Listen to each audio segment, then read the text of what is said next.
if ever I had a feeling. Sejam muito bem-vindos a mais uma aula de História. Na aula de hoje nós vamos dar continuidade ao assunto da aula anterior. Vamos continuar falando sobre Idade Média, tá bom? Até então, nós vimos, de quando até quando vai a Idade Média, como a gente consegue dividir esse período histórico entre alta Idade Média e baixa Idade Média. Falamos também sobre as características, que proporcionaram a formação dessa Idade Média, então a ruralização, a desagregação do Império Romano, do Ocidente, todas essas características, por exemplo, das invasões bárbaras, e como isso influenciou na formação de um novo período que é a Idade Média. Por último, nós falamos sobre como a mescla da cultura e das tradições entre os romanos e os povos germânicos vai influenciar na formação do feudalismo, que é essa característica aí econômica, esse sistema econômico criado dentro dessa Idade Média, tá bom? Então, por último, nós vimos isso, essas características dos romanos e como algumas, por exemplo, os romanos, eles tinham leis escritas, eles tinham uma organização da sociedade muito diferente da organização da sociedade dos germânicos, dos povos bárbaros.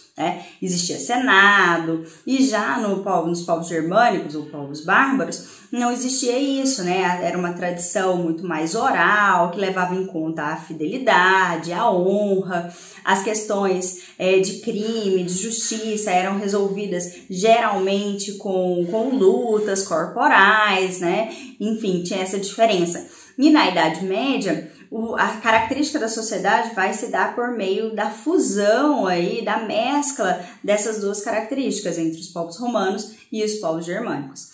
Lembro que na primeira aula, na primeira parte dessa aula sobre a Idade Média, eu indiquei para vocês um seriado muito legal que tem lá no Netflix que chama Os Bárbaros. Espero que vocês assistam, porque é muito fácil de perceber essa disputa, essas invasões bárbaras, as estratégias do exército romano, e como isso vai impactar nessa sociedade naquele período, tá? Não se esqueçam, assistam, aproveitem aí o final de semana de vocês, para vocês assistirem, porque vale a pena, tá? Vamos vir aqui para a nossa apresentação, então, para a gente continuar falando sobre essa formação dessa Idade Média, Aqui nós estamos, então, nesse período chamado de Alta Idade Média e como que ela foi se estruturando ao longo dos séculos. Lembre-se que nós estamos falando de vários séculos, da história da Europa Ocidental. Então, é um conteúdo que, por mais que a gente queira, e olha, percebam que a gente fala aqui no ensino médio, o que a gente aborda aqui, o que a gente mostra para vocês nesse ensino médio é apenas superficial, É bem superficial o que realmente foi a Idade Média ou aquilo que a gente, por exemplo, estuda na universidade. Para vocês terem ideia, existe uma disciplina só sobre a Idade Média, que geralmente dura um ano. Você vê História Medieval 1, História Medieval 2, para poder conseguir se aprofundar um pouco mais nesses assuntos. E mesmo assim é uma disciplina bem apertada, uma disciplina que não dá tempo de ver tudo, tá? Então o que nós abordamos aqui no ensino médio é bem superficial, tá? Porque nós estamos falando aí de muitos séculos de história da Europa Ocidental. Vem para cá para a nossa apresentação para a gente entender uma característica muito importante da Idade Média, que é a força da Igreja Católica. A Igreja vai ser uma das principais instituições desse período da Idade Média. A Igreja ela vai ter uma força que não vai ser apenas uma força política, mas também uma força ideológica, uma vez em que ela vai ser uma importante influenciadora na mentalidade das pessoas que viviam na Idade Média. Tá? Tudo que as pessoas iam fazer, elas faziam e recebiam e obedeciam às orientações da Igreja. Tá? Isso é muito importante que vocês entendam esse peso, da Igreja nesse período da Idade Média.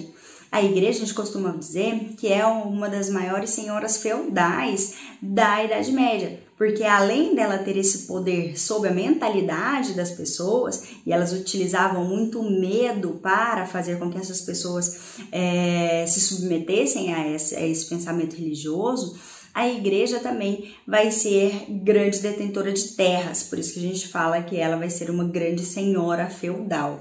Daqui a pouco, quando a gente for falar sobre feudalismo, isso tudo vai ficando mais claro para vocês, tá? Mas é muito importante que vocês percebam como a igreja católica, como o cristianismo vai crescer, vai se consolidar durante aqui esse período da Idade Média, principalmente durante a Alta Idade Média, tá? Vem cá pra gente entender essa ação da igreja, tá? Primeiro, eu tenho que entender que o catolicismo, né, na verdade o cristianismo, ele foi criado ainda, ele surgiu ainda no Império Romano, né?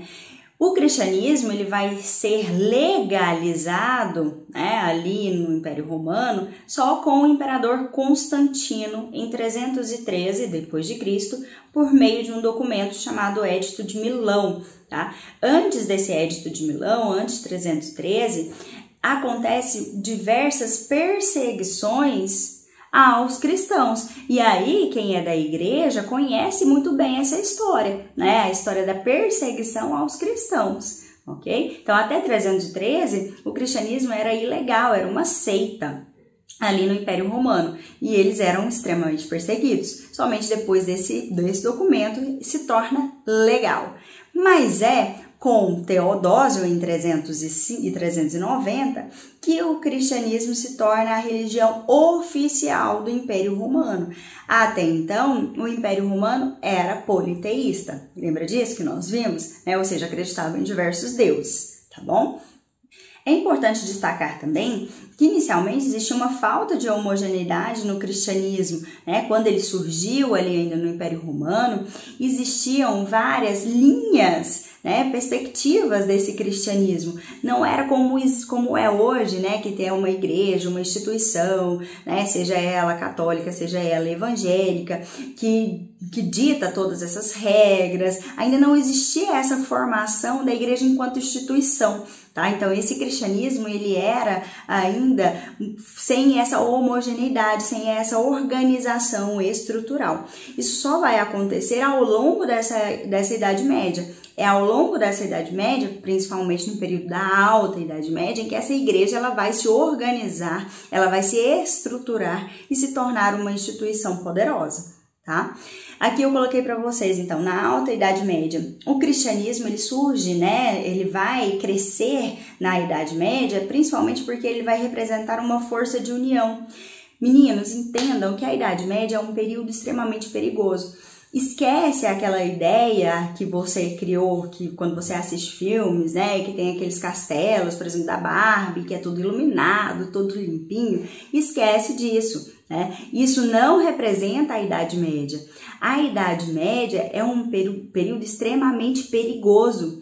É um período em que os castelos, por exemplo, não existia saneamento básico ali. Então, as pessoas viviam no meio de sujeira muitas vezes, né, conviviam com ratos. As tradições, a cultura era completamente diferente do que a gente entende hoje por civilidade, né, por civilização.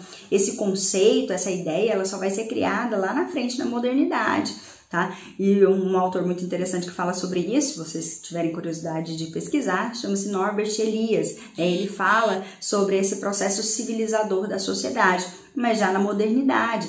Aqui na Idade Média não existia isso, né? Essas pessoas, então, conviviam ali, não existia banheiro, né? Não existia, não é que elas, não existia essa higiene, né? Essa higienização da sociedade que a gente conhece hoje. Então é importante vocês terem isso em mente. E era um período extremamente perigoso. Por exemplo, essas pessoas que vão fugir das cidades romanas e procurar abrigo ali nesses campos, né? Na área rural, elas estão procurando abrigo porque era um território perigoso. Existiam vários bárbaros, então, que invadiam esse território e essas pessoas morriam de medo dessas invasões. acontecia muito estupro de mulheres, acontecia muitos assaltos, então o transporte de um lugar para outro era extremamente perigoso, por isso mesmo era evitado, né? Então é um momento em que esse cristianismo, então, com a ideia de amor ao próximo e tudo mais, vai trazer um certo conforto e vai ser o elo de ligação entre essas pessoas, tá bom? Essa igreja católica também, ela vai ter o domínio da escrita, né? Ou seja, a maior parte da população na Idade Média era analfabeta. Quem tinha esse domínio da escrita era apenas a igreja, então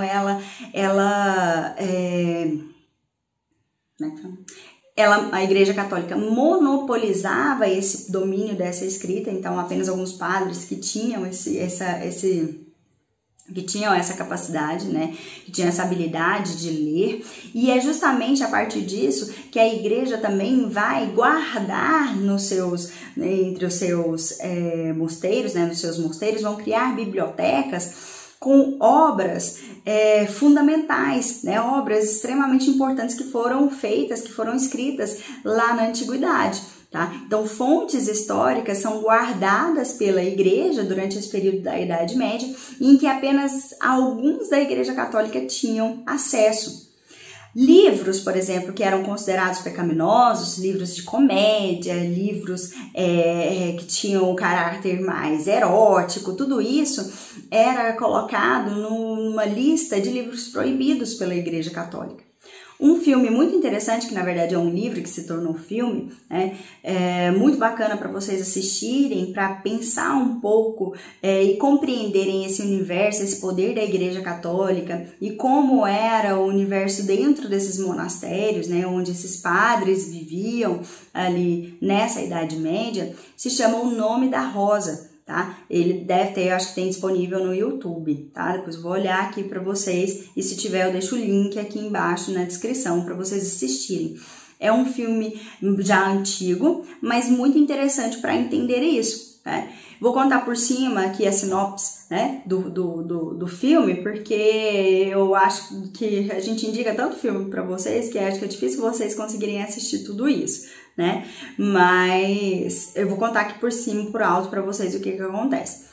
Um mosteiro, então, nesse período, na Idade Média, e vários padres, vários monges começam a morrer, né? E todos eles morriam com a mesma característica, morriam com a língua roxa e com o dedo roxo, né?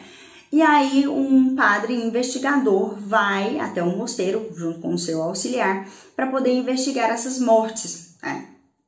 E aí a história vai, a história vem, existia um padre lá um monge, né, que era muito rígido com as regras da igreja, com essa questão de que existiam esses livros proibidos, né? E para vocês terem ideia, o filme mostra muito bem isso, as alas em que esses livros eram guardadas as 7 chaves, alas proibidas e tudo mais. Só que acontece que alguns padres, aqueles padres curiosos, né, que se atrevessem a ler esses livros, sofriam então essa morte. Por quê? Porque esse padre radical passava um veneno nas páginas do livro. E para essas pessoas lerem, geralmente elas passavam o dedão na língua. Hoje, em época de coronavírus, jamais façam isso, né? Mas nem fora de época de coronavírus, ninguém mais faz isso. Tem um produtinho que você usa para poder molhar o dedo e passar a página. Ninguém vai ficar metendo o dedão na língua e passando a página lá, né? Mas era isso que eles faziam naquela época. Então, passava o dedão na língua e passava na página. Aí passava o dedo no veneno, passava na língua de novo, passava na página e assim sucessivamente. Então eles acabavam morrendo envenenados, porque esse padre, que era radical, resolveu então castigar esses padres que se aventurassem nas leituras desses livros proibidos. Tá? Isso aqui é só um grande parênteses, né, para vocês entenderem o poder dessa igreja e o monopólio que ela vai ter em relação, inclusive, a essas obras, a esse poder da escrita. Tá? Essa igreja católica também, ela vai, de certa forma, colocar, né, condições, ela tem condições de limitar essa violência por meio de regras, por meio de punições, principalmente em relação aos mandamentos, né, proibido matar o próximo, enfim. Essas regras da igreja, essas regras religiosas, de certa forma, vão contribuir para conter essa violência que, como eu disse para vocês, é um período extremamente violento, um período de invasões bárbaras, um período em que era muito perigoso viajar de um lugar para o outro, né? A insegurança era muito grande, tá? Acontecia infinitas vezes estupros, né? A mulher, ela era vista como um objeto, tanto é que a mulher ela vai sofrer também lá na frente, principalmente na Baixa Idade Média, com o Tribunal da Santa Inquisição, vão acusar essas mulheres de bruxaria, tudo isso a gente vai ver também. A gente vai ver como a igreja fazia no Tribunal da Santa Inquisição para poder torturar as pessoas. Eu tenho aqui algumas fotos mesmo de um museu que eu visitei na época em que eu morava lá na Alemanha, de uma cidade medieval chamada Rothenburg ob der Tauber, e lá tem um museu da tortura, então eu tirei várias fotos para a gente utilizar aqui na sala de aula, né, das cadeiras que eles usavam para poder fazer com que aquela pessoa confessasse que ela era um herege, tá? Um herege é um pecador, tá? Então, volta para cá. A igreja também contribui na medida em que ela combate, né, nesse período, ela combate o paganismo, as práticas mágicas, né, incorpora algumas, mas ela combate outras, os pecados sexuais. Então, a partir desse momento aqui, desse crescimento e consolidação do cristianismo, passa a ser proibido, né, a ser considerado um pecado, a poligamia, o concubinato, o incesto, então ser casado com mais de uma pessoa, você ser casado e não oficialmente não ser casado na igreja, você ter relacionamentos com parentes, né, tudo isso passa a ser pecado a partir dessa consolidação desse cristianismo. Até então isso não existia, não era uma prática aqui comum antes do surgimento do cristianismo, tá bom?